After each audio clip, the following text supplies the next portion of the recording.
Hi everyone.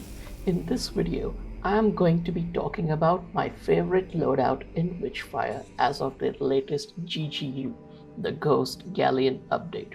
I'll show you what weapons, spells, and items I use and talk about how to use them. So, let's jump right into it. Witchfire is not an easy game, yet I wouldn't really call it a difficult game. Witchfire is a challenging game which only turns into a lot of fun as you go leveling up and learning your way around its maps, enemies, traps, and various challenges that it throws at you. The thing I like about this game is that you can set your loadout to match your playstyle.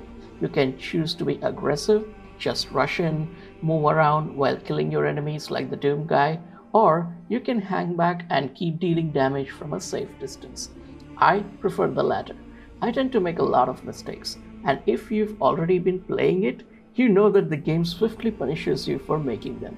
The worst of it being the calamity, and should you die, you lose all the precious treasures and witchfire that you collected during your expedition. The game frequently puts you in situations where you will be facing a horde of enemies, not to mention how you can find yourself in a lot of trouble if you run out of ammo. Taking all that into consideration, I like to deal damage from as far as possible and hit as many enemies as possible before they close in on me, which in turn helps me to conserve ammo. And that is why my loadout focuses on range damage and crowd control. In firearms, I primarily use Hangfire and the All-Seeing Eye. As for the demonic weapon, I currently have the Falling Star equipped. In spells, I've got here the Ice Stiletto as the quick spell and the Burning Stake as the heavy spell. As for the items, I have the Eye of the Madwoman equipped as my relic, Henbane for the fetish, and the Ring of Wings as the ring. Now, why do I have Hangfire and the All-Seeing Eye as my primaries? The GGU added a lot of content to the game. The Gnosis, some new weapons, the Merchant who adds some new useful items in the game, and not to mention the Ghost Galleon itself as the new calamity threat. But my most favorite item of all is the Hangfire. Hangfire is a brilliant weapon. The bullets you fire not only damage the enemy, but when you reload the Hangfire, they explode, causing further damage. And that's not all. The explosion damages the nearby enemies.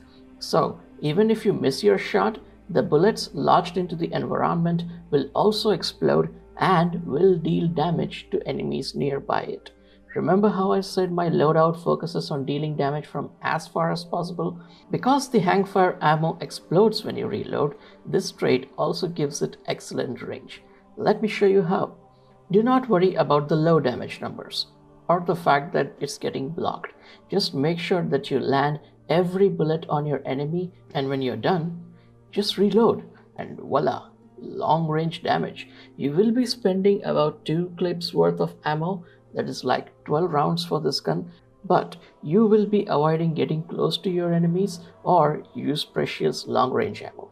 All these characteristics make Hangfire my go-to primary. Next up is the All-Seeing Eye. This bolt action rifle has got a good mix of range and damage. While not as effective at large distances as its other long-range sniper counterparts, I would say that the All-Seeing Eye makes up for what it lacks by doing damage simultaneously to nearby enemies. The critical hits on the weapon trigger a radial shockwave that damage all the nearby enemies, and if your critical hits deal increased damage, the enemies caught in the shockwave are also affected by decay. This is the crowd control capability of the All-Seeing Eye. Long range, hard-hitting criticals, crowd control, almost everything that a lone player would need to face the Witch's legions. What's not to like about these two weapons? Well, the only downside that I can think of for both Hangfire and the All-Seeing Eye is that you will have to make your shots count. Unlike auto-fire weapons like the Midas or the Cricket, you cannot be continuously firing a barrage of bullets on your enemies. You will need to land every bullet you fire to get the most out of these weapons. I did mention earlier that the bullets lodged in the environment by the Hangfire also deal damage when they explode, but if an enemy is not nearby when that happens, or if you missed your shot and is fired towards the sky, there is nothing much that the explosion is going to do. Similarly, in case of the all-seeing eye, if you miss your shots, you will end up with your enemies rushing in on you while you are stuck reloading your gun. But with practice, I'm sure you will be able to drastically reduce your mistakes. The demonic weapon I use is the Falling Star. I feel both the current demonic weapons deal almost the same amount of damage, only difference being the way in which they do it. I prefer the Falling Star over the Vulture because its ammo homes in on your enemies, which means you will not be wasting any of that precious demonic weapon ammo as long as you ADS before you fire and make sure there are no obstacles in its trajectory. The way the game is right now, the only time I feel the demonic weapon is useful is when I'm facing the final bosses, especially the galley slave because he's got a lot of health and the demonic weapon serves as additional ammo. Talking about the spells, the first one up is Ice Stiletto. Like its predecessor, the Ice Cone, Ice Stiletto also helps you freeze your enemies in place, but the way it does is slightly different. The first thing you will notice that Ice Stiletto throws only a single shard of ice, which means you will only be able to freeze one enemy at a time. Also, it has almost an infinite amount of range. That means you will be able to freeze your enemies over large distances. This is especially useful when you are facing those infamous warrior priests. They are usually tucked away far behind the enemy lines while throwing their homing projectiles and their Elysian attacks at you. So you will want to kill them first. Just carefully aim the Ice Stiletto at those warrior priests, freeze them in their tracks, and dish out damage. Eliminate them first, and it will make your life a whole lot easier.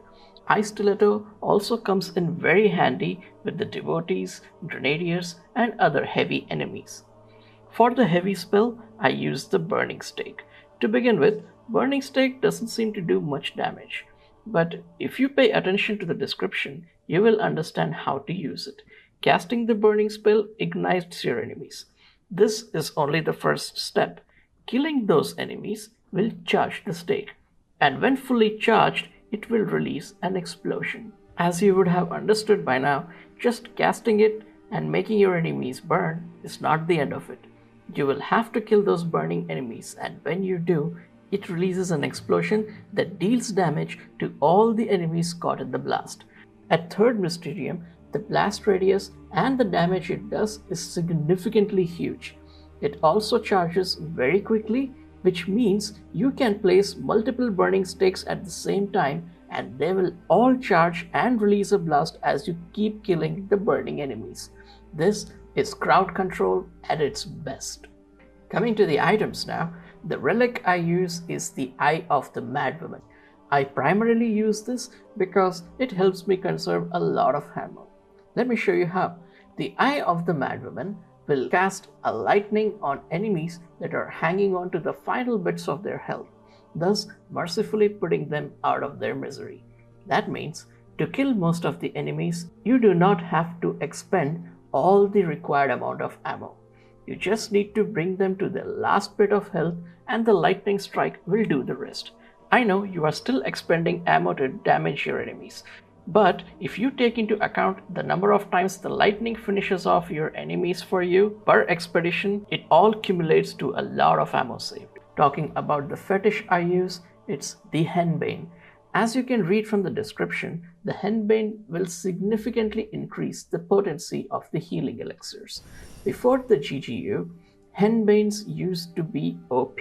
They made sure that the elixirs always healed you to the full health, and the healing could never be interrupted. This has been nerfed after the update. It's not going to make the healing elixirs fully heal you anymore, but it will still make them heal you a lot more than usual. For this reason alone, I feel Henbane still remains relevant even after the GGU. Finally, the ring I use is the Ring of Wings. I used to switch between other rings before, but after the Ring of Wings came in, I have never felt like using any other ring. The Ring of Wings will let you dash midair, and not just that, it will let you dash indefinitely as long as your stamina meter has not depleted.